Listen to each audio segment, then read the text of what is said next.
You're listening to the Human Story Podcast, conversations on the all-encompassing human experience.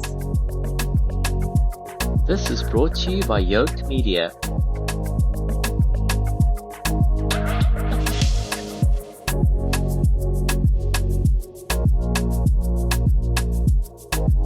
Well, welcome back to the Human Story, another edition with myself, Lincoln. Hi, I'm Shaamiela. Welcome back. We're so happy to be here. Wow, it's been a moment again. I always seem to say that when we see each other, a lot happens in the space between us actually kind of getting to do this podcast. Yes. But Shaamiela, how have you been? I've been good. I've been feeling a lot. Well, that's good. Yeah. And then I had to remind myself that we're in winter, which is yin season, right? Yeah. So it's all about the rest and the recuperation and the stillness. And we know what happens when that occurs. Yeah. There can be a lot that sort of rises to the surface. But with that knowledge and kind of acknowledgement, it feels comfortable. Yeah, so it's been a feeling space, but also comfortable. Thankfully, I have lots of people to talk to Yeah. about everything that goes on. Yeah. And you, how have things been with you? Things have been good. Obviously, just coming out of Mental Health Awareness Month for Men. We spoke about it a bit, you and I, off air a couple of weeks ago. A lot of insights that I've learned and just how things have transitioned in terms of how things have changed relationships, especially for men and how they relate. It was quite interesting to listen to some of the conversations I've heard online. But one of the most interesting facts that we've recently had come across us is our 1 year anniversary. Yes. And the amazing feedback we had from people that have kind of come along this journey with us. And Shaamiela, I know you get to get that feedback quite often in your rooms as well.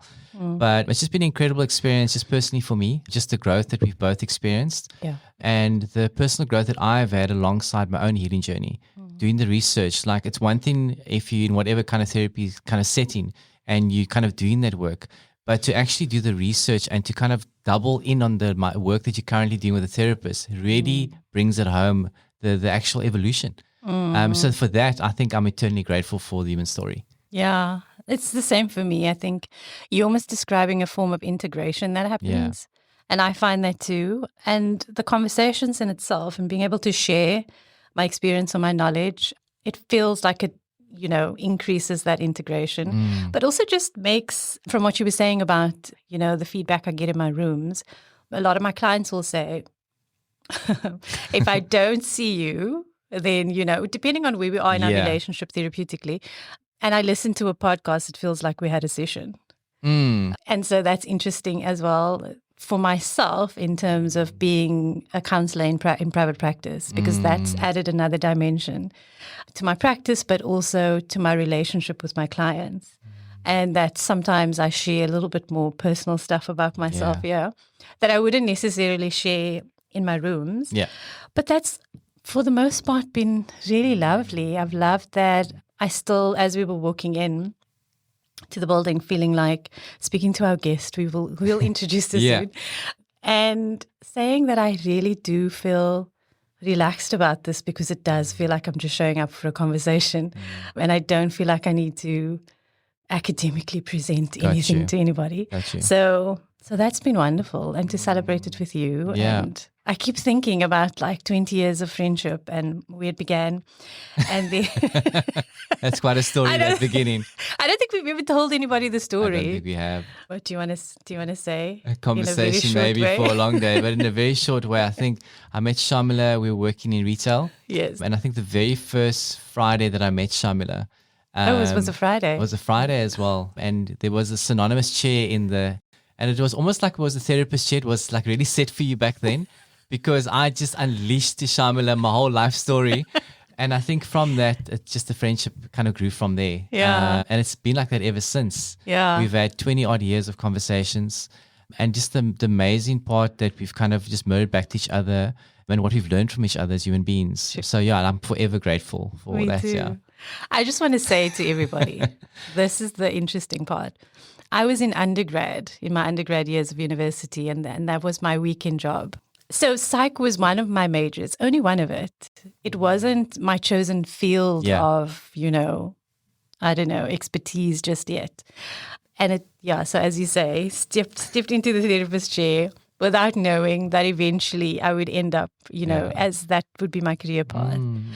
But That was an interesting introduction. Yeah, very interesting. And years later, we're still having conversations, maybe not in that setting. Yes. But it kind of feels like you were saying, it feels like a home. Yeah. You know, they say family is not just your biological family. These conversations always hit home like it's someone I can share in a community with and the people that come along for the journey. So that's been really great for me, yeah. But having said that, I'm super excited for what's ahead today. Yes. But I think I'll leave the honors to Shami just to introduce our guest, but I'm really excited about today. Yeah, I'm very excited to introduce you to, first of all, my friend, one of my very close friends, Zubeida Ahmed. Welcome to the Human Story. Welcome, Zubeida. Thank you so much, guys. It's an honor. It's an honor to have been invited. Oh, it's so wonderful to have you. So Zubeida is also a colleague, and we are part of the same fraternity. She herself is a counselor and quite the relationship specialist, I'd say. And so we've been friends probably, I was actually thinking about this, try to remember, 2016. Okay, if you say that. I think it's about 2016. Wow, that's like 10 years. 10 years ago, Wow. yeah. That's incredible. We have evolved. She is the woman I will call when I really need a hug. Okay. I mean, I can go to all of my friends for that, but often I'm not a big breakfast person, right? And I really don't like making it. You can ask me to make any meal.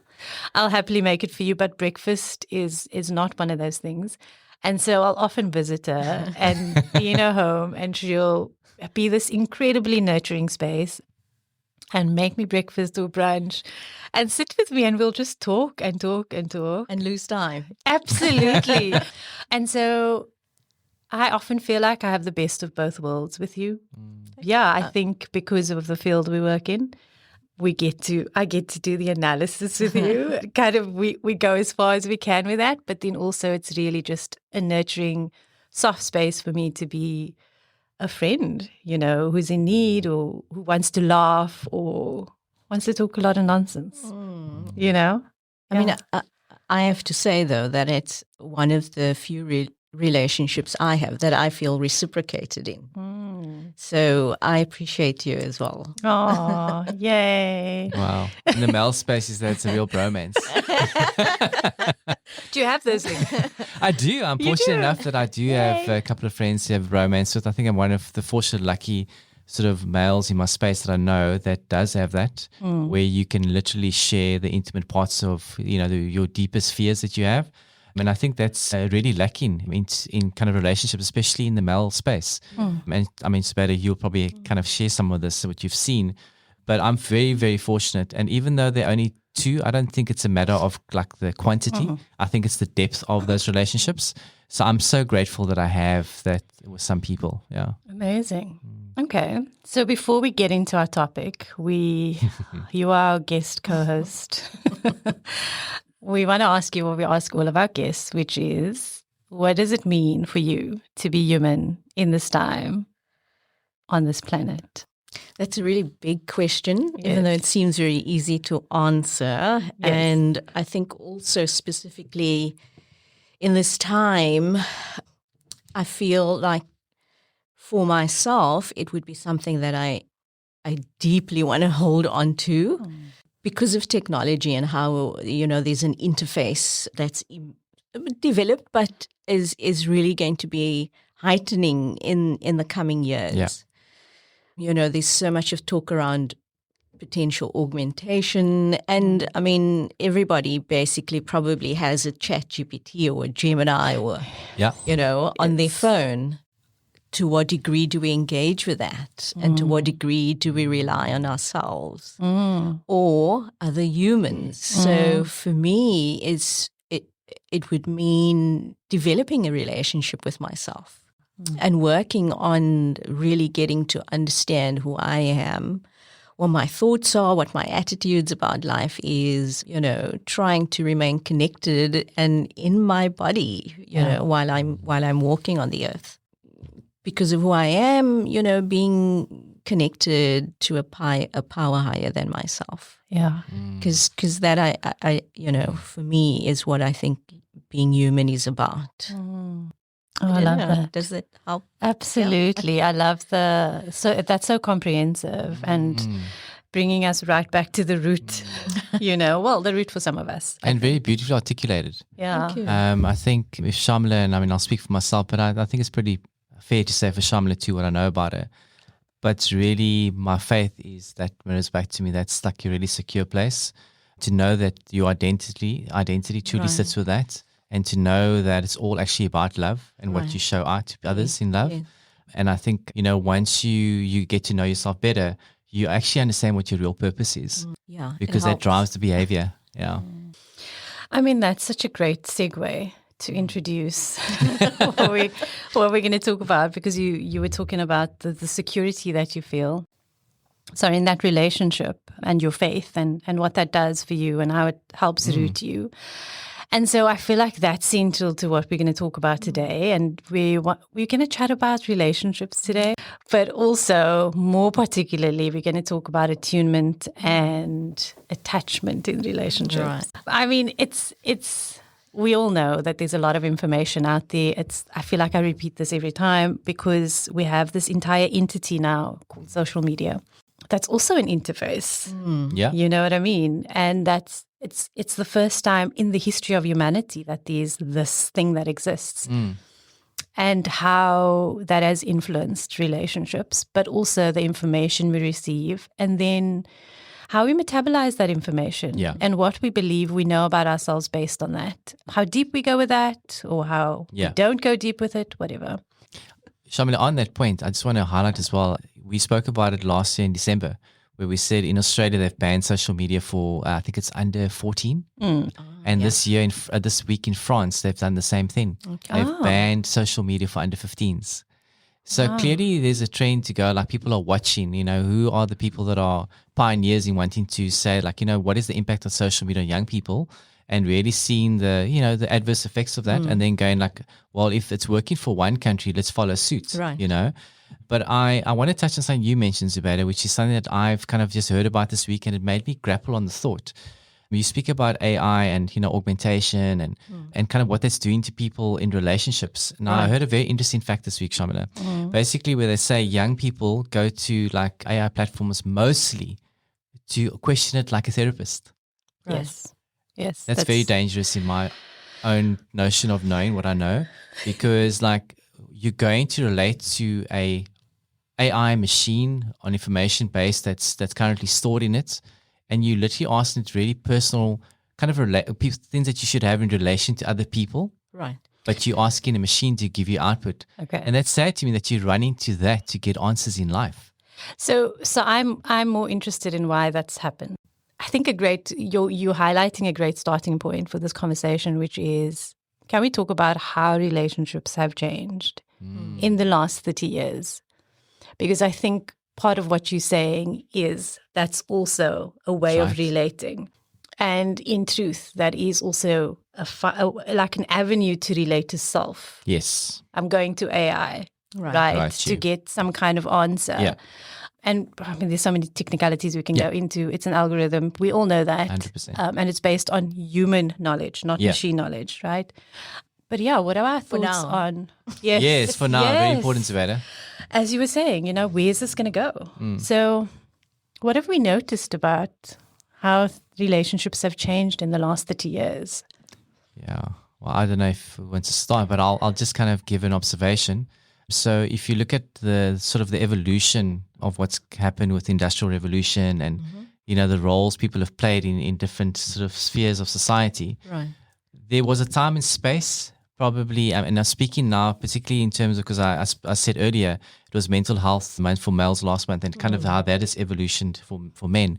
But you look at it and you go like, my role traditionally, I'm talking traditionally now, was the man would go out and work, and then, the female would stay at home and look after the kids, traditionally, right? But we find that things have changed, expectations, people's status and things were brought in, and, with social media and the world becoming like a global village now, and people seeing what happens, things have changed, evolved. But I don't really know if the human aspect of consciousness of how we relate in relationships has evolved that much. So this, to me personally, there's a disconnect between how evolution is happening in society and how people still kind of hold on to what they know. Right. And you might have more sort of psychological terminology and language to explain that, but that's what I see as a layperson almost. I may want to ask a question first. When you say people holding on to what they know, does it mean people holding on to, or their needs are still the same? Do you think that's what are you referring to? Yeah, I think that expectations have changed, but yet, like particularly for men now, men don't know how to navigate that. Yeah. So, like, now, for instance, let's say, there's a certain quality of life you want. Right. Now your partner, spouse has to work as well for you to attain that lifestyle. Right. But yet, as a man, now you still want to play just the provider, but you're not sharing and I'll speak honestly, you're not sharing the homely duties, perhaps. Right. You're not being vulnerable emotionally to your kids. Right. So you still want to hold on to that masculinity because that's what you know. Yes. But yet things have evolved, but you don't quite know how to fit into that space. Where do I find my place in the world now? And where do I find my place in a relationship now? 100%. And how the roles have been merged to some degree. So I often try and explain it in a relationship or even in a home setting. Yeah. I try and help clients understand it from the perspective of masculine and feminine energy. Sure. To help them, know when either is best used. But I have to agree with you that I do feel that men feel a little bit left behind in a way, in that there's been so much since the 60s, I think, with the rise of feminism. Yes. So much of work done for women and with women to sort of empower them and help them find their place in the world, that this is why men feel left behind. Yeah. And so there's kind of an expectation of, I guess, I even have to say since World War II, where women have been brought into the workplace, but almost in a way where they have to defeminize themselves in order to survive being in a corporate space. Spoken about this. And so sometimes a lot of that splitting off happens in the home as well. And so they come in the sort of masculine into the home space. Yeah. And externalizing the feminine onto their spouses. But if man has not traditionally been brought up with the skill set, if you like, it will leave him feeling rather confused. And then say at the beginning of the relationship, it might be a good fit. But later on, when children arise, suddenly women are the feminine wants to emerge. Yes. And then there's an expectation of needing the husband to be the masculine, the protector and the provider, and everything gets a little bit mixed up. Yes. And the family or the couple, find themselves in this feeling of confusion and abandonment and resentment, contentment, and all kinds of negative emotions. Yes. I don't know. So I'm just wondering if this is kind of what you... Oh, no, completely relate to it. Completely. I mean, I find just practically... Without going into too much detail, I mean, we've had to navigate that space in my own household, right? Especially me becoming a dad was a big change, was shifting my life. And Shaamiela, we speak about often on the podcast. I share quite a bit, and with Shaamiela as well. And we've shared about this in great detail. But it was about me trying to find out what's my place now, right? And and kind of like again, she comes from a family dynamic. And we'll speak about those things later in terms of the relationship, what it was with the caregiver and myself. And if you were never modeled that as a man, now understanding this expectation, because maybe that was in your partner's setting, you saw that. Right. Like you said in the beginning, everything's fine because there's nothing. But once certain dynamics and stresses hit the household, then that kind of comes to the surface. Absolutely. So it's just about, like you're saying, males trying to find this space in this time and place we live in now. Yeah. Right. Mm-hmm. I mean, I think you both highlight exactly what I see as well, what I've experienced as well personally, but also, I mean, what I guess you and I would see often in our rooms as well with couples, because there is this question, and you can almost see it in people's eyes when you speak to them. They're so confused about what's happened to relationships. They're like, and then you hear stories like, how come it worked so well for our parents, and particularly when you talk about topics like divorce versus staying together, they'll say, but like our parents, they were together for so long. You hear of so many long-term relationships back in the day. But again, to me, from what you both have said and also from what I've seen, our needs have changed in relationships. yes. And for me, what I really sense about what's changed is that when I think about my grandmother and my mother, for whatever reason, they chose relationship, because that's also another dimension to like, why do we choose it? Is that like a default thing? Do we just choose it because that's what's expected of us? Sure. But the needs that what they needed from, a partner, from the father, the man in the house, was different to what I need in a partner. And that is because of what you both were highlighting, and I think what you were saying around the rise of feminism, and that our experience in the world is very different to our mothers and our grandmothers. And then when I think about it in the context of South Africa, and particularly my family being that these were brown women and brown men. And my parents grew up in apartheid, right? And where that placed them in terms of their own survival mechanisms as an individual, right? And then how that influences the relationship. And so it feels like there's all of these different parts that influences, but I do think, I think again, when I look at my needs in relation to what my mother needed, whether that's based on education, personality, temperament, all of that, it is completely different. I can honestly say these things I would not deal with that my mother would have dealt with. Yeah. If we're being really honest, right? Whether that's in a relationship or in a marriage. Yeah. If we're being really, really honest. And so we are also, what I believe, in a massive pendulum swing in terms of the expectation of men versus women. And when I say that, I think that what women now want from men, right? And I'm not saying need, because it's very different. What we want is very different from what my mother wanted from my dad. I'm not saying she didn't want deep emotional connection and deep intimacy, but maybe they weren't as focused on that because the priority was provision. And it was surviving and the fact that they had 4 children, that they had to school and feed and, create a space where they could be moral, upstanding humans, you know. And so what we want is very different, which I also think is the same thing in reverse. I think men also want something different from a partner now. Yeah. I don't know if... Yeah, it makes complete sense. So, you're just making me think of, superimposing so many lenses. Yes. At this point.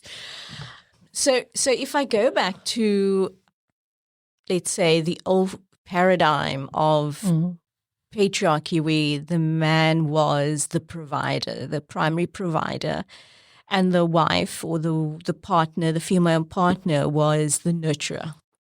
I think what kept that system working was a belief around what a marriage was back then. And a marriage back then was centered around provision and procreation. Yes. That was the reason people got married. And so your emotional needs were sought within the village in which you found yourself.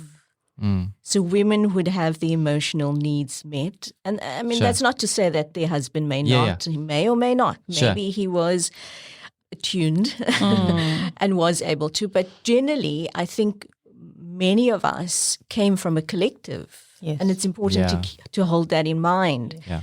And so for me, what's changed dramatically over the years in my own life experience and what I see is that we've become more insular as family units. And so the need is then projected onto your most significant person that you may have met, that might have been met within the village system. Yes. And because families have, I mean, I remember growing up, you would be playing outside in the street with your cousin, right? Yes. You'd have some friends, but your cousins were a very strong basis of your friendship circle. Yes. Which means that your parents then had the support system of family. 100%. Right? And so your emotional support stem from the collective. And so without you knowing this, your Yes. emotional needs were met, Yeah. to some degree. Yeah. And so your partner could focus, and so by extension, his was met through you and the extended circle, but he could then easily focus on providing. And easily avoid. And of course, And we'll go deeper with yeah, that. or look elsewhere. Yeah. I know what you mean. But Right? there's a reason I'm saying that particularly because I think, again, when you describe that, the role men played within that system, it wasn't required for them necessarily to go deeper. And I think what I'm seeing is there's a depth that people are wanting in spite of that insular, or maybe Yeah. because of it actually. Yeah. There's a depth that we are wanting. But I often think, okay, I mean, are you prepared for that depth? You know what I mean? Are you prepared? Because generally, and again, in line with attachment theory and the need for attunement, it requires work. Oh, absolutely.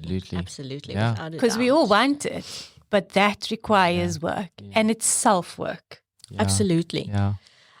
Absolutely self-work. But I don't know if I can bring this in as well. Which You can bring whatever you want to.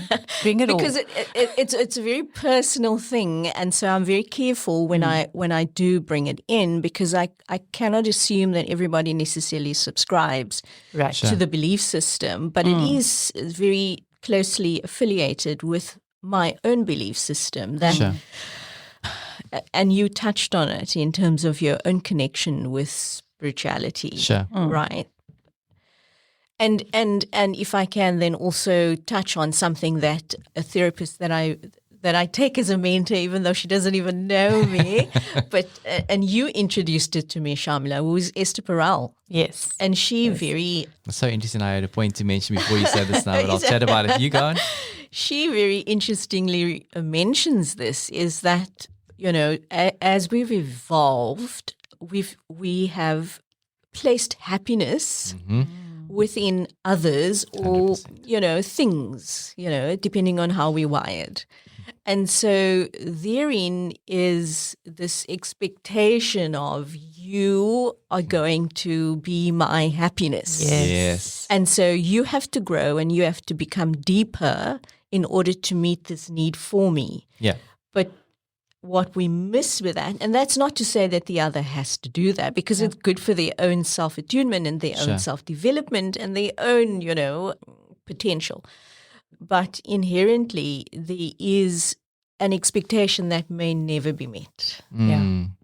Yeah. Yeah. Yeah. That's it. That Okay. makes a lot of sense. And I love that you touched on it, because when you were both speaking about this now, I thought about a lecture I saw Esther Perel have to a group of students at a university campus. And she said, of all you sit in the room now, how many of you sitting in this room still live in the same place where you were born? And obviously a lot of them put their hands up and said, well, only a few put their hands up. Yeah. And then she said, how many of you are obviously planning to kind of go and work in another city or whatever? She said, if you look back a couple of generations back, your grandparents, your mom, they grew up in a place that's become their home. Right. They would die there. Right. But now with regards to like the sense of self, there's so much available to you, but you don't know how to place it really, because with all these options available to you, you kind of haven't done the internal work to know what that actually means for you going forward. Absolutely. So there's this expectation, like you're saying, sometimes we see the world as this place and we want to try it as an experiment, but we're not quite aligned yet to actually deal with that in a way. Absolutely. Absolutely. Like what are the internal and external resources available to you Yeah. to be able to do that and to live differently, again, from the past? Introducing attachment theory. It had to go there. It had to go there. And so much of what we've spoken about up until this point, attachment theory, I think, as we were about to jump on, we were saying about how much of it is relegated to the unconscious, actually. And that's an interesting thing for me. So attachment theory is essentially the study of is his name John? John Bowlby. John Bowlby, Bowlby. yes, it is John. Okay, thank you, John. And so Not dear John. no, but I mean, it's essentially the evolution of the human being, right? And that he highlights our attachment in early childhood development, right, from the time we were infants, and how that developed, and then based on that, how we have learned to attach in relationships. So that's sort of like a nutshell explanation. And that relationships are central to the human experience. Yeah. You know, I mean, there's often a thread of this in our conversations. If you are a regular listener, you'll know. And so this is why feels like an important conversation for us, right? And so we know that there are different attachment styles. And if you don't know, now you do. Yeah. And we basically go between securely attached, which is one way of doing it, and then insecurely attached. And I'll mention the 4, which is we have anxious attachment, avoidant attachment, and then fearful avoidant, right? And so all of those things that we've spoken about up until this point, the unconsciousness, what I often see, again, in my rooms, and I also work with couples. But even if you're not working with someone in a relationship, if it's difficult for you to understand someone, if you ask them about their relationships and the dynamics that exists in that, you can actually know a lot about them. Yes. And you can get to know often a lot about what their early life would have been like based on how they relate to people. Yeah. And that's always interesting to me. It still remains something really interesting to me because it's incredibly nuanced, but also almost incredibly set in a way as well. And so, I just find that often when I work with couples, unless they know this information, they don't really know what the attachment style is. And so when people say, oh, communication is so important in relationship, I'm like, what are you communicating about? Yeah. Because it is important, yes, it is. right? Expression, communication, all of that. But like, if I'm not aware that this is how I show up in a relationship with my attachment style, whether that's anxious avoidant, fearful avoidant, or maybe secure. But secure is the one we all evolve into, right? Hopefully. Good Because points, again, it's work. Yeah. Important to mention, you can have secure attachment in one relationship aspect with friends and not really with a partner as well. Correct. True. That's also true, yeah. Yeah. And that it's not static. So that's important to say. It's not static. Exactly like you say, anxious in one relationship, highly activated in your avoidance in another, or like super fearful and avoidant in another, or maybe like really secure. I think I have secure relationships with both of you. Oh, it feels that way, and it feels like it's a reciprocated feeling. But that was one of the things that I have noticed in my own life, is that generally the relationships where there is more security, it's with people who are doing self-work. Yeah. That's definitely the difference for me. Oh, yeah. And it doesn't necessarily mean therapy. So let me just be clear about that. Yeah. But someone who is, they have a practice of some form of mindfulness or awareness, self-reflection, but they're postured that way in life. That's just their posture. They are turned towards self-development and self-awareness and growing as an individual, on many different levels or in one specific area. And so, that's been obviously a highlight in my life to be able to do that, because it's one thing to be able to do work on yourself. You need spaces to practice. Yes. Do you know what I mean? Yeah. Like, that's the hard part. We have a lot of practice in insecure attachment. Yeah. I think we can all agree on that. Yes. And I have ample of that. You both know my stories. But then when you start to really become secure as an individual and self-aware, you're like, where can we stretch with this, new muscle and like practice a little bit more? Yeah, no, I love that. Just speaking about that, so just off the cuff, my wife and I both did the test just to kind of determine where we'd fit in. Okay. And we did 2 different ones, because somehow you might think that the way that it's structured, you might get a slightly different outcome depending who did it and whether they want you to buy additional, what these things online, right? Yes. So I don't think it was interesting to us what our styles were, because obviously, you know, I've done a bit of research before and stuff, but it was good to have it out in the open and then create a discussion about it. And then go like, do you find in these situations, I do maybe respond to you like this? Am I maybe a bit avoidant when there's a bit of conflict or whatever? And that was really useful because I got to see something about my wife that I've never seen before in this conversation, which just shows you, if you're willing to, like you say, do a bit of work. And like you said, it doesn't have to be in a formal therapy setting. But if you're curious, I think we all speak about curiosity. When you can extend that and go like, hey, like, even if it doesn't even have to be a formal, a real like setting, it can just be a conversation and say, hey, what do you think? It can be very light, but it opens that opening to have a conversation about something. And I will say, I mentioned about becoming a dad, and Shaamiela knows some of my past and kind of my attachment style. I think she would know probably by now already. But so it wasn't interesting for me to see what my attachment style was. But now having a son and doing the work myself, and how it's changed me and how I actually like rear him and raise him. It's wonderful to see about me being emotionally attuned to his needs, how that relationship makes us closer. Which in my setting, for various reasons, because of, you know, the time they lived in, my dad maybe never had the skill set to do that, or it was just never a thing, like you mentioned. And like you said, can change over time. But I've realized by me now kind of being aware and doing the work, how much it's changed my relationship with my son. And so that's why I'm very grateful to be able to do the work, because I can see the benefits in front of me. So it sounds like each of you are sort of tapping into yourselves a little bit. And I was going to go with so okay. Let me say this, and then I will share a little bit about myself. So I find that when I start bringing this in when I work with couples, it's always quite interesting. It's such a rewarding experience just by helping them understand, you know, the dynamics of what is actually going on with them.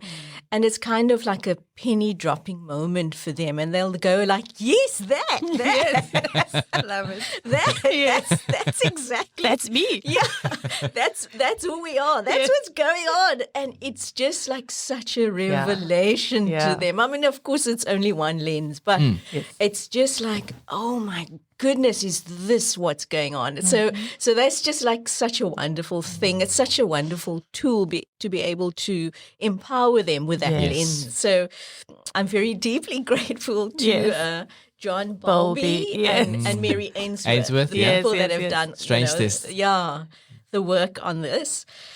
And then from a personal perspective, and this might bring up some emotion for me. I mean, like, I don't know if this is with all firstborns, but both my kids have been incredible teachers of who I am, of me needing to really, you know, do the work. They have been my mentors. And so with my firstborn, his birth turned out to be an emergency section. And so a little bit of a gory aspect of it is that my anesthetic wore off as they were doing the incision. Wow. So, I mean, I think I dissociated during the experience. And so, I mean, I felt that when they brought him to meet me, I was present. But inherently, I think it was terrible. Like the next day I had this spinal headache. Sure. And so the anaesthetist had to come and draw blood and reintroduce it into my spine. So I suspect there was probably a degree of dissociation that was happening with me during that time. And then, of course, in hindsight, I guess I realized that I had some postpartum depression. Yeah. And my firstborn turned out to be, you know, quite anxious. Was like the idea of him separating from me, from his perspective, was very anxiety provoking. And so for the first 6 months of his life, he literally slept either on my chest or my husband's chest during the night, and had, you know, colic for quite a bit of time. And I literally needed to go and lie down with him during the day for him to sleep. Like having a shower only happened at night. Yeah. Going to the bathroom was a screaming, you know. Yeah. So in hindsight, as I, doing my studies, sort of imagined that, he definitely developed an insecure attachment as a result of what I was going through. Sure. And it's not as if I think I didn't try to attune, I guess, but I imagine that, there must have been something, that. So it's kind of you sit with the guilt, even though it wasn't something that was within my control. But as a mother, you feel, that in some way that has impacted on your child. And so, of course, one becomes aware and you try and work on that. So, as when I started to become aware, I really tried to build trust with him, Wow. I thought I'd just share that. Thank you for sharing that. Thank you for sharing that beautiful story. Wow, but it's profound. It's profound. I'm going to say this so plainly. What happens to human beings? It's, that question of like, what happened to you? Yeah. Like what happened to you? And that's so, there can be so many experiences that's out of our control. Yeah.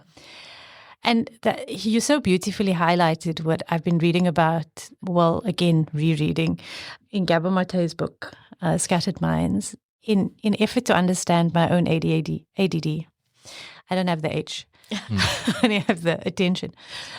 And he obviously does a whole section on early development and speaks about exactly that. And when I reflect on, as a woman, everything that needs to be in place in order for you to have a healthy birth and a healthy few years where that attunement can happen, it is mind-blowing what is required for that to develop into a secure attachment with your child. Yeah. Because I do think a lot of us sit with that blame. And so when we say, as he also in his book says, mothering, he means any person who's the initial and primary caregiver. Yeah. We traditionally know that as mothers. And what needs to be in place for the woman to have an experience where she can attune to a child?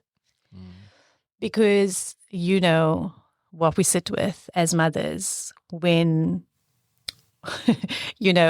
something happens with your child and they go, oh, okay, because this happened, what was happening in your early life with them. And then your immediate reaction is to go, oh, I did something wrong. We don't think about the circumstances that surrounded that child's birth. Right. The first few months of their lives, the first year or so. And how much is placed on your shoulders, emotionally, physically, spiritually, to enable what we revere as attunement so that this individual, this human can develop healthily. Yeah. Right.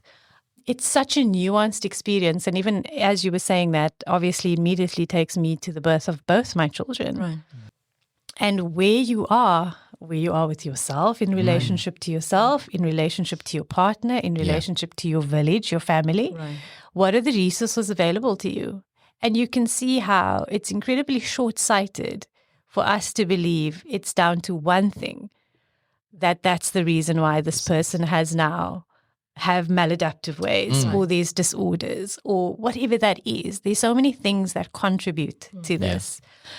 And so I'm saying that also because in relation to attachment, it's not a neuroplasticity exists.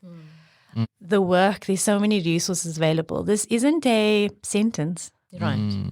Again, secure attachment can be something you evolve into. You can grow into this. And it's just important for me to say, please also listen to this and understand your humanity. Correct. Yeah. And all of these human elements that play a part, and particularly when a new life arrives in this world. Yeah. Absolutely. Yeah. Absolutely. Yeah. And I guess, when referring to the guilt and having to try and navigate that. Yeah. Often, Shami, you use this word. Oh, do I? Tell me, what is it? And after hearing you say, I I sort of went, oh, is this maladaptive or is this adaptive? Is this a good thing or a bad thing that I'm doing? But it's, I don't know. I came away thinking it's a good coping mechanism. Your word, spiritual bypass. Yes. Right? Because I did a lot of it. And I go like, is this useful? Yeah. But I still do it. Yeah. Because it helps. It's a good coping mechanism. So to deal with the guilt, and I think it's important to also separate guilt from shame. Yes. Right. Oh, thank you for saying Very that. true. Yeah. So, I mean, I guess originally I felt shame, and then I had a belief that I'm not a good mother. And then later on, bringing that into awareness, I then said, okay, I'm allowed to feel guilty. Sure. But then I needed to work on that emotion, because otherwise it would also plague me for the rest of my life. And so my spiritual bypass to try and deal with that, and then also looking at my family, where I come from, Yes. and my parents and how that, sort of shaped my own attachment style, I sort of go with, okay, so I zoom out and I go, well, there has to be a reason, Yes. right? Yes. Let's apply a little bit of, Yeah. oh, now I forget his name, so I can't use it. A little bit of logotherapy. Yes. Like give meaning to the suffering that I'm experiencing, Yes. right? And so I go, then it's divine. Yes. Right? I believe that our destiny has been written for us, but that, of course, doesn't mean that we can't engage in it and that we Yeah. don't have some 100%. kind of role in it. Yeah. But if it's past, then it's been written and there has to be meaning Sure. in why did I have that experience with my parents, with my birth, why did my son have that experience, right? Yes. He came into the world and had done nothing to experience that kind Exactly. of thing, right? Exactly. So there has to be meaning in it. And so that's how I, navigated my guilt, that it's not just me. I was purely a mechanism, a tool to have my son have this experience. And I went through that experience because it brings me closer to myself. Yeah. It brought me closer to myself and therein also closer to my creator. And so those are the lenses or the coping mechanisms that I apply when I, try and understand. So why do I have a particular type of, attachment style? Yes. And I learned that I have a different attachment style if I think back to my mom and very different one to my dad. And it shows up Same. in my life in that way. Yeah. Yeah. Right. So there are people that evokes different kinds of attachment styles Yes. within me. This is what I've discovered. And so I've realized that it's actually very fluid. Yes. Yes. Yeah, Oh, thank you for saying that, because we are actually fluid. Correct. It's really beautiful. I think as human beings, we just made to feel everything. Yeah. Yes. So we can't escape the wide array of emotions, And I think it's so human to internalize things when you have nothing else to really pin it to something. Correct. But I think when you go to the divine, you realize there are some things we won't understand in the here now. Yes. Right. We might understand in the next life. Absolutely. And that gives me a lot of, I think Shaamiela and I always discuss this. It gives me a lot of comfort, even in the tension at times, to make me realize that it's okay to be in a space where you sit with tension and kind of like you want to internalize and go, well, like, did I do something? But I do think that things happen in your life. You might not see it immediately, but it is actually preparing you for something, whether you become, for someone else, that rock for someone else in future. So it's like kind of developing that within you to be able to be a testimony to someone else. Absolutely. And also for him to do the changes within you Correct. that you couldn't do for yourself. And I think these little moments in our life, these pivotal moments, actually does the work for us that we couldn't do ourselves.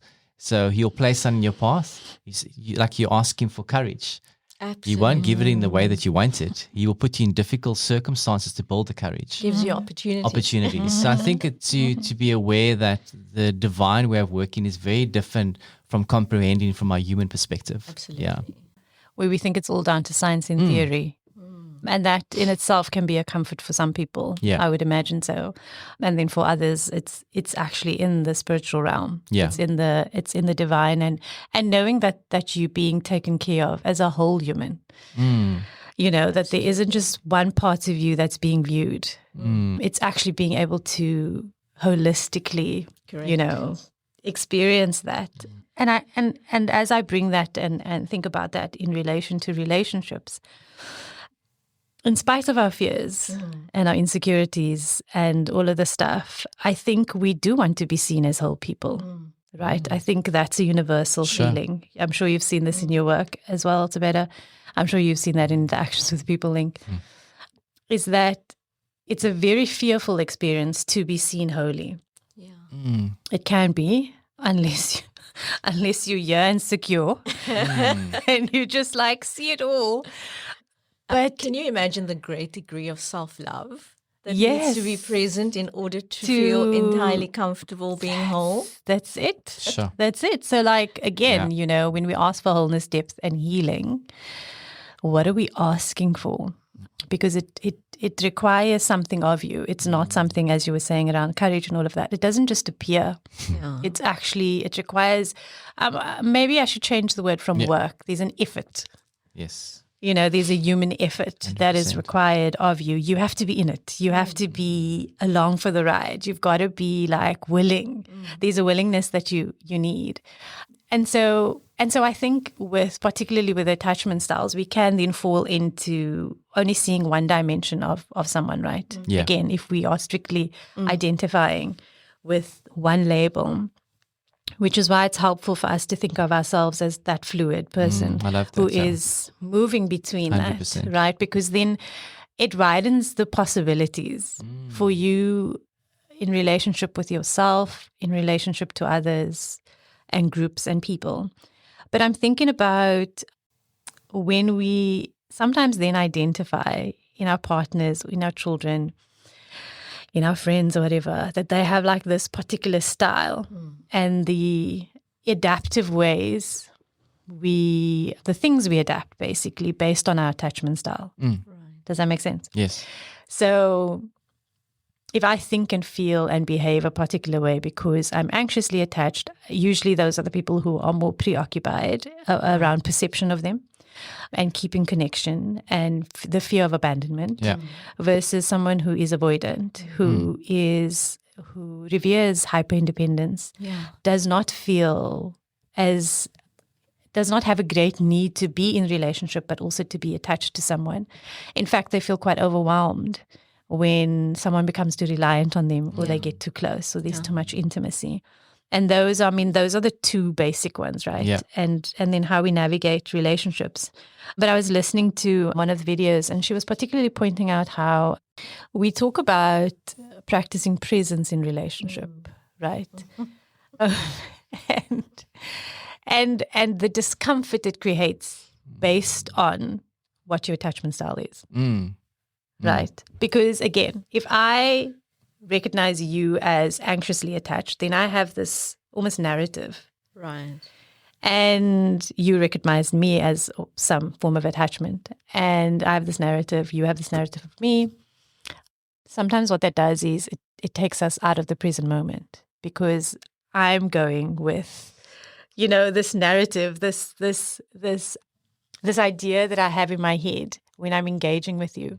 So how present am I really in this relationship? Do you know what I mean? Do you get where I'm going with this? Where am I going with this? I don't know where you're going with it, but I want to sort of almost comment about it. It's incredible how we just continually, if we are open to it, continually learn about ourselves and about the world. And you're saying this word present, you know, it's so, you know, when I speak about it, I think I know what it is. You know, like it's everybody's talking. You're not Present, present. yeah. Buzzword, you you know? need to be present. I'd like to believe that I'm evolved and that I am present. I mean, you are. And how I have the same need of others. And Yes. so now I'm going to talk about, if I may, a little experience that we had. Yes, please do. Oh, here we get now. Here we go. Here's the tea. Yeah. And how can I say why Yes. I needed you to be present for me? Yes. Can I say? Absolutely. So I was going through something really vulnerable. I had lost my cousin very suddenly, and then I can't remember if my niece had passed already or if it was between my cousin and my niece going through her cancer. I can't remember exactly. I don't think your niece had passed yet, because I remember. Okay, Yeah. so and then of course there was work stress as well, And right? Alice. Yeah. And yeah. Alice. Yeah. And I guess I was feeling pretty vulnerable Yes. that time, and of course I'm very mindful of someone else's vulnerability, Sure. and so therefore I'm not an emotionally demanding person, but I guess I was feeling really, really vulnerable, and Shaamiela was absent. She was like, and I know that she's been going through her own grief. Yeah. Yeah. And then we kind of managed to make time, and we Yes. were having a conversation I can't really remember. It was a phone call, yeah. And at some point I just said to her, I needed you and you weren't there. Yeah.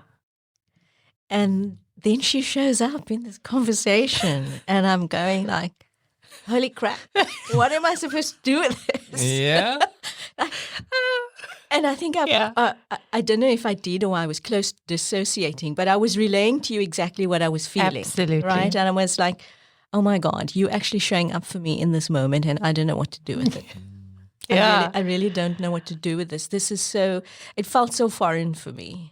Like this abstract idea, and here someone is actually doing this thing that we're all making a noise about. Yeah. And I just didn't know what to do with it in that moment.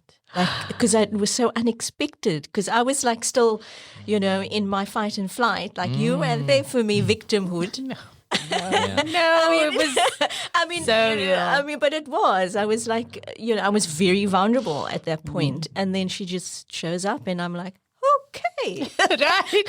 So this is what they mean by creating security. Yeah. But thank you for saying that and for being willing to go there, because it's wow, it's really just, that moment for myself as well was definitely the deepening and recognizing it. And I remember the conversation shifting and you saying that to me directly. And there was a gratitude I felt, because you know what I was saying earlier about you want spaces where you can practice this. Yeah. Unconsciously, we were headed that way. And I was like, wait, this is it. This is the moments we speak about. Yeah. And I want to be in this place with you. And I think that was really important, is that I wanted to be there, and I wanted to be in this conversation with you and to deepen it. And that was a really beautiful example of the discomfort of intimacy, because I think we both experienced discomfort in that moment, which tells you that we don't have this all bagged. Yeah. And that the willingness to sit through that discomfort. Right. And yes, I do remember you saying, this is how I'm feeling, and you really are showing up. And I'm going, I know, and yeah, I am, and I am showing up, and I really do, because I think what that highlighted for me was my tendency to show up avoidantly sometimes. Right. Because I don't think I'm really avoidant. Exclusively, yeah. Yes, but it did make me go, okay, so there is an avoidance here. There's something here that I want to work with. And then knowing that it was so safe to do it. The relief of feeling like, wow, it was so safe to do that with you, and wanting to do that with you. And then honestly, the joy of the intimacy deepening and the connection and the presence that we just spoke about. Yeah. Yeah. It's a beautiful story, and I think if you're fortunate enough to have those deep relationships, I always tell Shaamiela, really hold on to those, because there's so few spaces that you really are given the opportunity to share that kind of intimacy with people. And I think about like my own attachment style and what it was and kind of where it's headed and kind of still evolution. I think about if I look at a conversation I possibly would have had as a young boy that I had with my son this week. So he came back from school the last couple of weeks and he said, Dad, I don't like this, Dad, I don't like this, I don't want to do this. Yeah. So my wife and I spoke about it and we said, let's try and like find out from him what it is that he doesn't enjoy about this thing. So anyway, we probed him. We said, what is it about this thing that you don't like, the sport that he's doing? He said, no, it's hard. But I thought he meant the object of the sport was hard. But actually what he was telling me, it's hard because he can't catch this thing. Okay. So he said, Dad, I feel, you know what he said to me? I feel like a loser. He's 4 years old, Shaamiela. And like the part of me couldn't accept that. Like, how could a 4-year-old already first of all assigned to that to know that? Right. But feel shame in that too. Of course. Because obviously he felt like he couldn't catch the sin and he felt shame in that. So then I spoke to my wife and I said, like, let me chat to the teacher. What's been her experience of it? And then she said to me, well, she's kind of seen that he doesn't really enjoy it. And we spoke to the coach as well. Now, obviously, you have to understand from the coach's perspective, he says, oh, I've seen some improvements, don't really take him out. But you don't really know what's the sort of the action behind that. Right. Do they want the monetary value behind it, whatever the case is?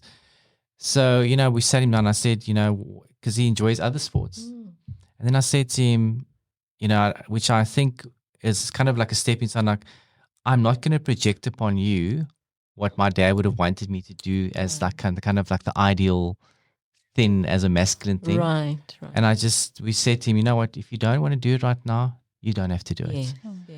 And, there people be judging, go, but maybe he wasn't this. Or You know what? At the time, this is what he needs. Right. He's got his whole life ahead of him to obviously get in tune with that. So I'm not going to take a decision there to make a decision. If my son is telling me, it's hard for him. Correct. Yes. So I think those are the breakthrough moments you have when you can actually do the work. Right. Because without me kind of like you're saying, doing this evolution and this healing thing, I wouldn't be able to have that conversation with my son. Yeah. So there's the beauty that lies behind having these difficult conversations, sitting in the tension and going like, this is not what my nervous system, I love that you always say, my nervous system is used to. Yes. But you know what, it feels uncomfortable. Right. But you know what, I'm going to sit in that right now and I'm going to make a choice here that I'm going to meet the need of someone that's actually coming to me for attention. And I think that's where we really get these intimate relationships if we're willing to go down that road. Right. Yeah. Right. Yeah.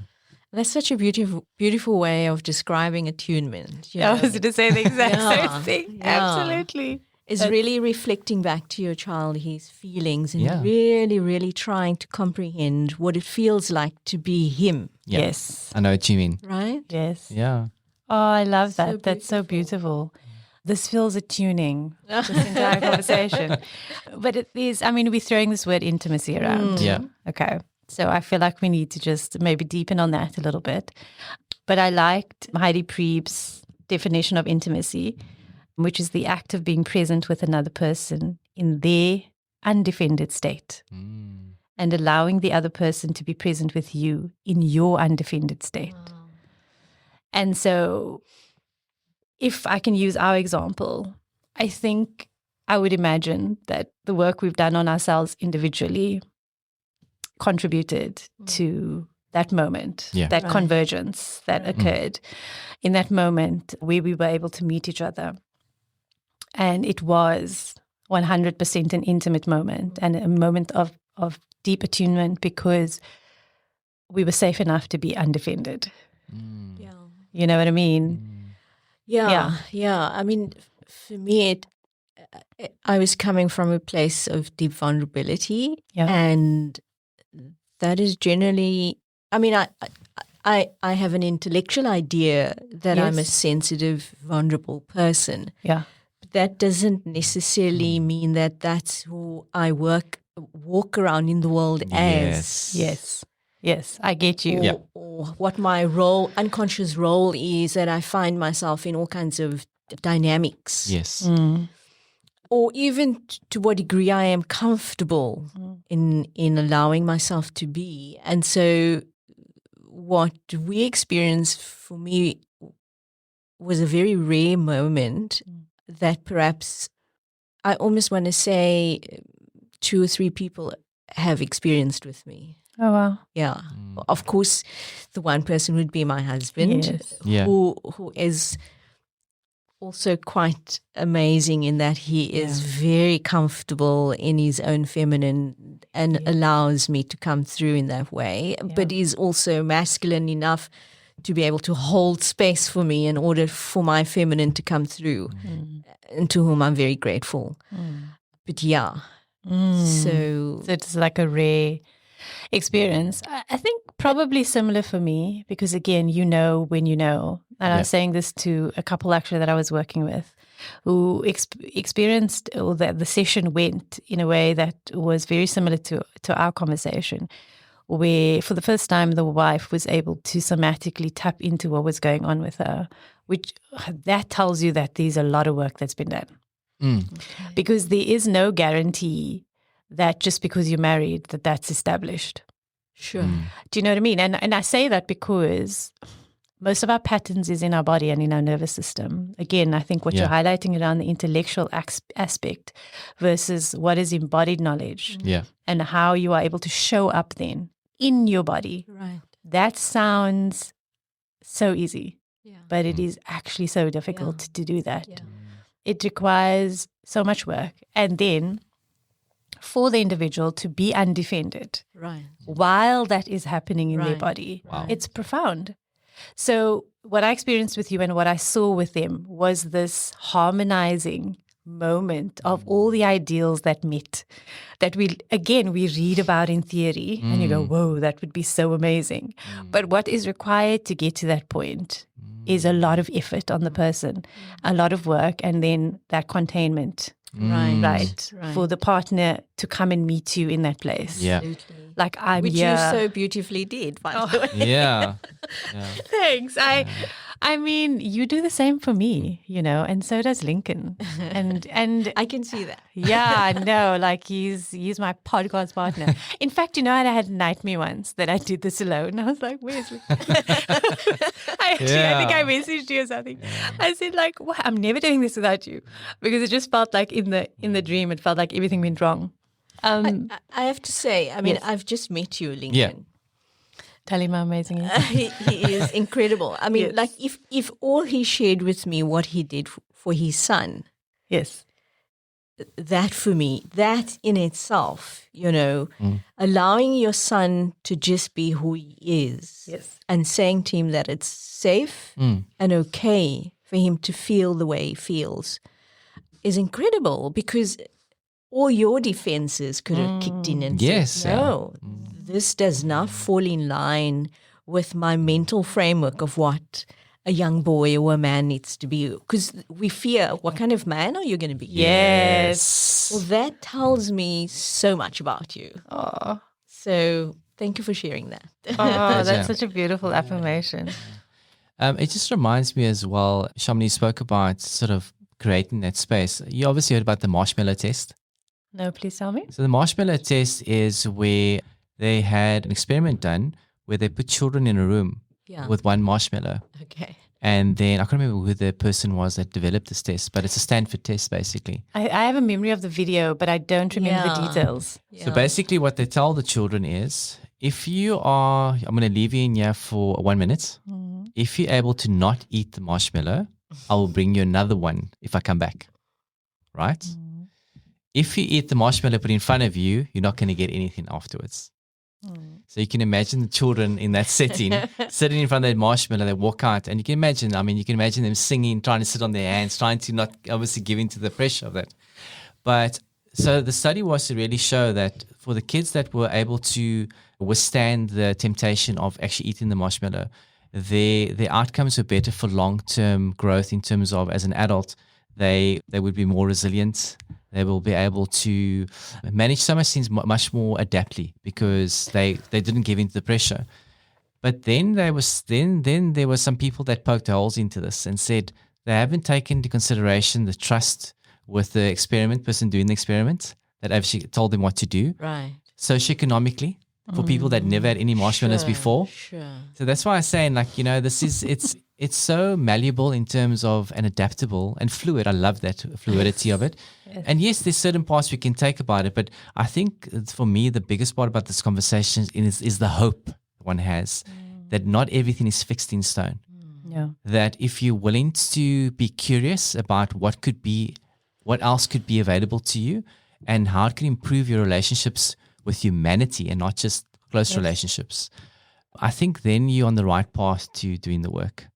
Because if you look at our legacy, the contribution we make, we want to impact what we do in this world. And I think if we can become aware of like how that actually impacts more than just our immediate circles, it drives our behavior to know that it's more than us. You know, you kind of leave some of that ego behind. Because many times, we're driven by ego. And it's not a bad thing always. No, of course. Yeah. I mean, our ego absolutely serves us well. It's there to protect 100%. us, right? Sure. We do need a certain amount of separation in order to separate ourselves and 100%. others from us. Adaptively, not Yes. maladaptively. Yeah. But I like the word you chose is curiosity. And that's what I saw you applying with your son. Sorry, is curiosity. That forms another basis of attunement, is you were curious about what his internal world was about. Yeah. Right? And so instead of, dismissing it, you intuitively knew that there was more to it. So let me ask you some questions. Let me ask your teachers, let me ask your coaches. You were inquiring, to try and understand what it feels like to be him. Yes. Yeah. So that's brilliant. Yeah. Beautifully done. Yeah. Beautifully done. Yeah. And thank you for saying the word curiosity, because in effort to understand, why this is important, Yeah. right? Why would we, encourage people to develop a secure attachment or cultivate it within themselves? And that's part of it, because it literally changes your world. And if your world changes, the world changes. Yeah. But let's come back, to the microcosm. And so what you just described is these levels of relating, right? Yeah. And so what you described is authentic relating. And that's the relating and the relationship that we want, that is of depth, of safety, Right. where there can be intimacy, right? But what does it take from the individual and from this conversation that we're having? Clearly there's been, there's been a few highlights around what does it actually require to be in authentic relationship? Like, what is required to be in authentic relationship? Sure. I think we've answered it in some way. Yeah. We have. And I think you named it. And a big part of that is curiosity. But I want to remind us, and we spoke about this in the curiosity episode, so go have a listen, Yeah. is that curiosity in itself requires safety. Yes. And when I say that, it means a nervous system that can be open Right. and that can be willing, Correct. and one that wants to go toward, Right. not run in the other direction. And so again, it requires a certain amount of effort to get to that place, to show up curiously. So obviously, Link, you've done your work incredibly. Yeah. So do you know what I mean? And so curiosity is beautiful. It's a beautiful concept. Yeah. But there's an effort that's required from you to get to that place. And also then to accept someone else getting curious about you Yes. and going, but no, I want to know more about what's going on for you here. You know? So that makes me kind of think about drives. Drives. So in the context of needs. Yeah. Yes. Right? So I try and understand motivation and behavior. Yes. Right? So what would be a catalyst for curiosity is you have a need that you want to have met. Right? And so curiosity is a mechanism you can use to have a need met for yourself, as well as getting to know the other. Right? That's stunning. It is something that we unconsciously do. I mean, you go on a date and you ask questions. So there's a certain degree of curiosity that you apply. as long as you're not bringing all of your projections into the process. Oh, my word. Tell us how easy that is. Yeah. But it happens. We do bring up Absolutely. projections, right? You fall in love with yourself, basically. You do? Oh, my goodness.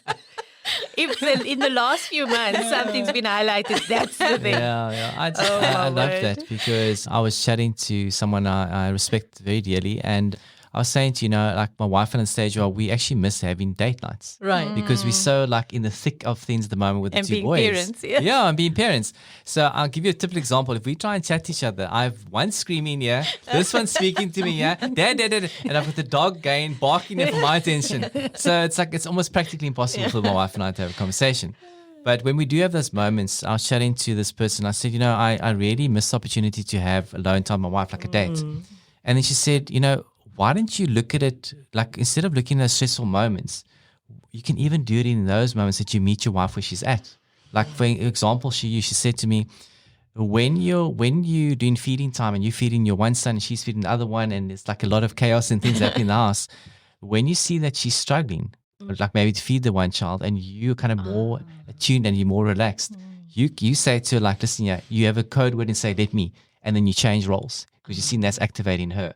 So it says that's a date, because there you're tuning to your wife. You're telling her, I see that you're struggling and I want to help you with this. Wow. So that was useful for me, because it made me realize, like, we want these big grandiose moments of a date night, whatever.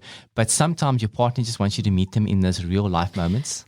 True. That's incredible. That is so incredible, because you often try and find solutions, and the couple will go and think, like, does this woman even understand what my life's really going on? Like, Does she does she know that when we come home it's like super crisis time? Yeah. Like, what is she on about? Yeah.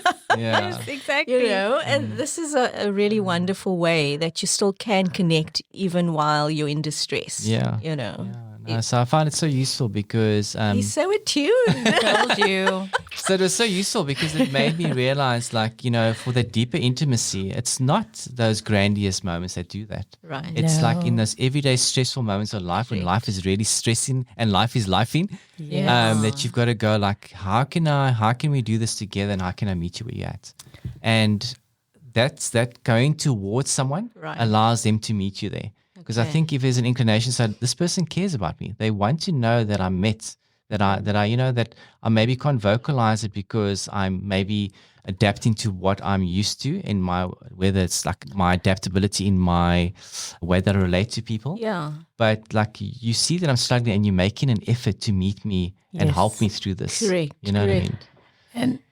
And I was thinking about, these are such beautiful examples of attunement and how that is presence. Right.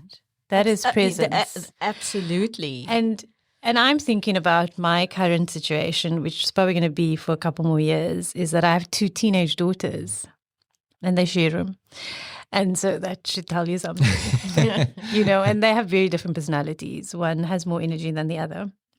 And so in the last few months, there's been a lot of refereeing that I've been doing between the two of them. And I remember having moments where I was standing in the middle of this and like, there's this argument going on, and then there's name calling, and then there's me going, oh my God, what kind of humans am I raising?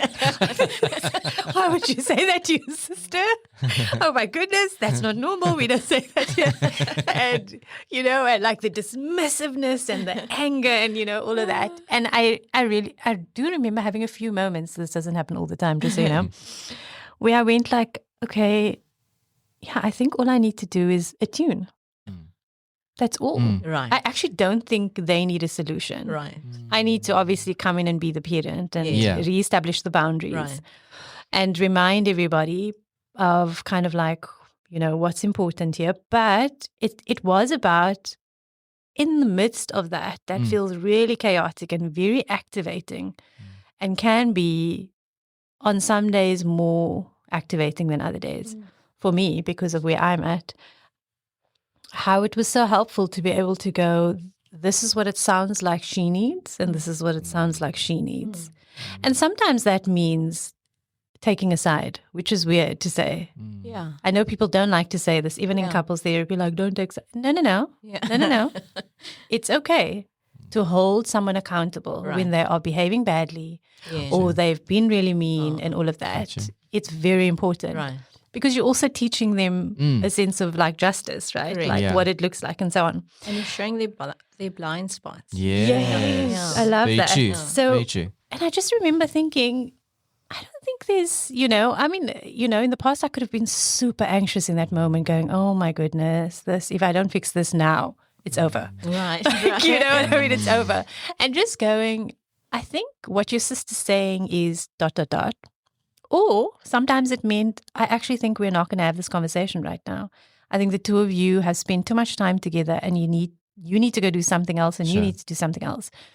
But even as I say this, it doesn't mean that both my kids walked away feeling, oh my gosh, I feel seen and heard. The one was grumbling and she walked away and I wasn't trying to control their feelings. Got you. I wasn't trying to control the outcome of this. It was about, this is what you need right now and this is what you need right now.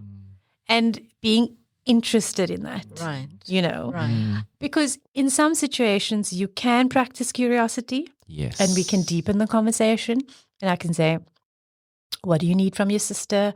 Or why is it that you behave that way? And in other times it's actually about finding a way to disengage. Yeah.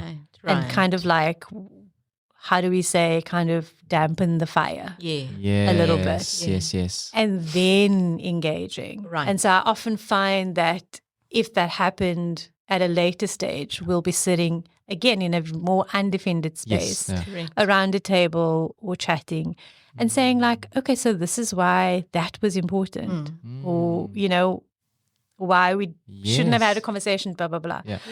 But there is this, again, this dimension to now parenting teenage girls. And again, like what that brings up for me. Yeah. Absolutely. Yeah. Yeah. But I think there was an incredible learning that was going on there.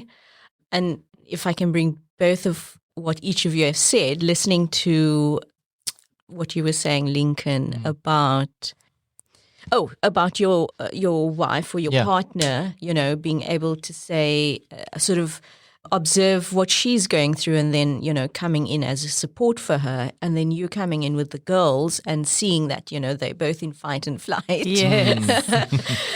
But you coming in and each of you seem to me, if you're able to do that in a regulated state. Yeah. Yes. Yeah. Such an important point. Yes.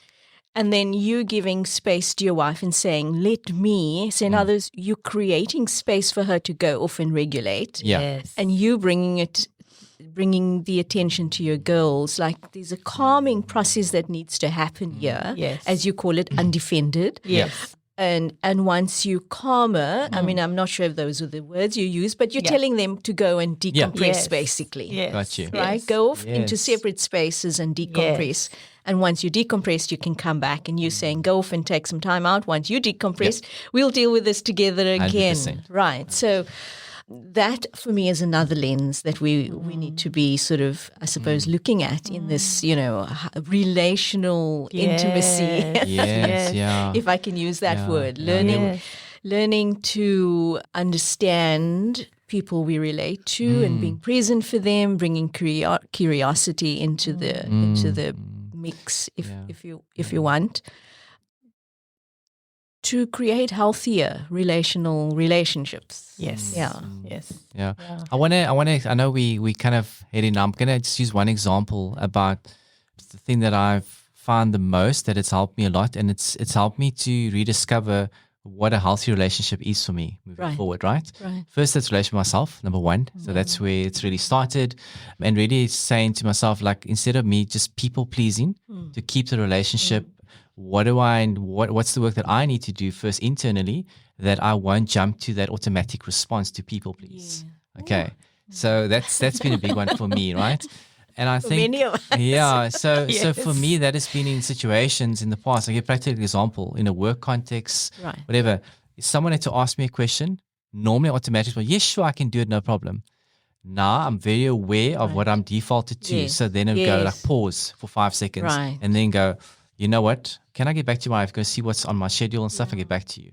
Those little adjustments and shifts in my life have done the world of good for my energy. Yeah. Because, I find I can't come home to a family and be depleted. Right. But I must give my best. But I'm giving my best to people that don't really know me. I'm trying to please them for what really? For no reason. So I've had to make those adjustments for the people that really matter in my life, relationally, that I'm able to give the best version of myself to them. So those shifts in people pleasing for me has been a massive one for me. Yeah. So that answers the thought that I had in my head, because I was like, so how is it that you are able to do that coming from work to be present? So I was wondering so where and how are you making the time to regulate? It was a 3-year process. I don't think it's only 3 years, but I know what you mean. Like there's a lot of work, the intensity of 3 years. But I also want to say, like, whatever therapy looks like for you, whether it's a group of friends, a community, or actual therapy setting, is that you need people to give you a different lens of what could possibly work. And until you're willing to actually do the work and meet at that time of your life, it's just not going to land well. Yeah. If you're not ready for it, it just won't land. And I think the big thing, like you were saying earlier, the catalyst for change for me was when my first son was born. And that really made me realize it's no longer about me anymore. Right. I've got a young little person that's got a clean slate. That he's not gonna shape his life on what I tell him. He's gonna observe me. And now I need to be an example for him, because I can't stand here and say you must do this and this, but then I'm living a different life to what he's seen. So that drives my behavior now. That's so incredible. If I'm a more present father, that means that he gets a different life. Absolutely. Absolutely. Yeah. And I mean, if I can apply this lens of regulation, that interaction with your son basically kept him in what we would call this window of tolerance, right? Because you taught him that it's okay to stay there instead of pleasing me. Yes. It's a beautiful analogy. Suppressing his need, freezing, and maybe going a little bit deeper into the nervous system, pleasing or fawning. Got you. Fawning. Right? Yeah. And then the cycle continues. Okay. So in that one kind of experience, you were breaking the cycle with him. That's it. How interesting is that? That's it. And it's such a beautiful way of looking at it. I didn't see it like that, but I get it. Yeah. I can see it landing so deeply for you. Yeah. Okay. I love that. Thank you so much for that. But I also just want to say again, like what you've just said is, again, it highlights this willingness to move from the theory into practice, from conceptual knowledge into embodied knowledge. Absolutely. And it requires a willing individual and a willing nervous system. And love. He's doing it for love. Love. And how much of love plays a part in our ability to meet each other in that place. And that's it. I mean, the word I didn't use earlier was because I said I wanted to be in that place with you, but it's because I love you so much. And I'm thinking like, no, this is, this is someone I want to hold on to. And so that's also a driving force. Correct. You know what I mean? Yes. Yeah. What you mentioned earlier. Yeah. It's a drive. Yeah. It motivates you to act compassionately towards your son. Yeah. How beautiful. What an incredibly stunning and gorgeous deep dive we did. I feel like I have a bit of a therapy session of my own today. You have two of us? Yeah. But that is also just I'm going to quickly hyper up again. This is what makes an incredible therapist and counselor. What's the word? Nomenclature. We have to be very careful how we use our words. Thank you, Zubeida, for not just using this as like a intellectual setting. Yes. And I think that's what Shaamiela always find important, that people can come and be human here. Yeah. Because I find in the world we live in, people are craving humanity. But there's not really many people willing to go into those spaces for performative reasons, whatever. I'm not going to say, but this is a space that we ultimately want people to be human. So thank you for your humanity today. Oh, it's such an honor, guys. I mean, I love this. So this is obviously my favorite subject. Absolutely. Human beings and how they behave and how they relate. So, I mean, you've given me a gift today, truly. Oh, thank Thank you. you. And you have too. And I think you've really gifted our audience. Yes. So thank you so much for showing up exactly as Lincoln said, as human. I mean, that's touchstone for me in all relationships. And I think something that you probably give all your clients. I know that that's for sure. And the world has changed even in what it is that we require from a therapeutic space. Yeah. You know, what we need from a clinician or practitioner. And I really do think that that's something you give. I mean, I know I experienced that from you, but I'm sure your clients are very blessed to have you. So thank you. Oh, thank you. You're so welcome.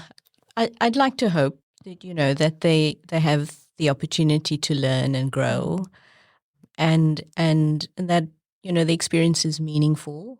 It's certainly meaningful for me. Yeah. I get to play and do Yes. something fun. I love my work. Yeah. But structured as I am, I take some credit, but I can't take all of the credit. Yeah. And of course, as you know, I feel that it's part of my purpose here, and so I feel that there's definitely a higher power at play. Yes. Yeah. And I'm deeply grateful for the opportunity that I'm given. I think someone as an outsider for you both, I can basically say that, again, it's always human to go like, am I doing the right job? Am I really hitting home with people? Because essentially you want to help. That's essentially why you do what you do. Yeah. But I think you also have to, just take a step back at times and go, I do the best that I can with the knowledge I have and to give you a different perspective. But then the onus is on you to do the work. Right. Yeah, And Shaamiela and I always say that to each other. Unless someone is willing to really do the work and engage with it, that's where the growth happens. Absolutely. But I think in terms of what I've heard today, I've heard enough to know that you ultimately do what you do out of love, to really give people a different way of being in the world. And I think that's what you do. Ultimately as a doctor, if someone's got cancer, the ultimate goal is to cure the cancer. I think in the profession you're in, if I can get you that you can't get on a plane today, but tomorrow you can, one step better than what you were today, that's the goal. Right. So that's a long process. Yeah. But so thank you for the great work that you both do. And just kind of highlight back to me while I'm sitting here. Yeah. So It's been fun. yes, It has it been fun. has. It has So been fun, we'll do it again. It'll be fun. Yeah. We'll happily have you Yeah, back again. Yeah, and thank you for being so honest about your own experience. Yes. It's really helpful. Well, I felt very safe here. So, guys, Yeah. it was easy. Yeah. Awesome. Thank you for sharing the time with us. Yeah. For myself, Lincoln, until next time on The Human Story. And we, Shaamiela, stay human. Well, that was The Human Story brought to you by Yoked Media. Stay tuned for more on The Human Story.